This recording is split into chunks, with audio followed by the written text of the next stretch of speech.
आम्ही विरोधकांना बदलणार आहोत, विरोधकांना आम्ही माती चालण्याचा प्रयत्न करणार आहोत निवडणुकीमध्ये. संविधान बाबासाहेबांचं कधीच बदलू शकत नाही. कुणाचा मायेचा लाल नाही की तो बाबासाहेबांचं संविधान बदलेल. आणि मी त्या मंत्रिमंडळामध्ये आहे मोदी साहेबांच्या, त्यामुळे मोदी साहेब संविधान मंजूर करणारे नेते आहेत. बाबासाहेबांचे अनेक काम पूर्ण करणारे नेते आहेत.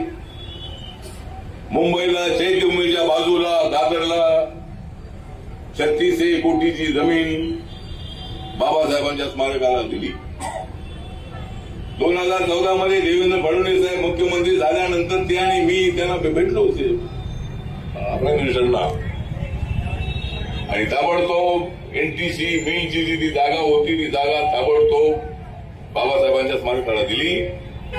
आणि त्या ठिकाणी बाबासाहेबांचा भव्य पुतळा उभा राहणार आहे. 350 फुटाचा भव्य पुतळा. ज्या पुतळ्याची उंची स्टॅच्यू ऑफ लिबर्टीपेक्षा सुद्धा जास्त उंच आहे. या देशामध्ये गुजरातमध्ये एक सरदार वल्लभभाई पटेल यांचा पुतळा सर्वात उंच आहे जगामध्ये. तो नरेंद्र मोदींच्या काळामध्ये बसवण्यात आला. आणि आता त्या पुतळ्यानंतर सर्वात उंच पुतळा जर कुठला असेल तर तो माझ्या बाबासाहेब आंबेडकरांचा पुतळा उंच पुतळा आहे.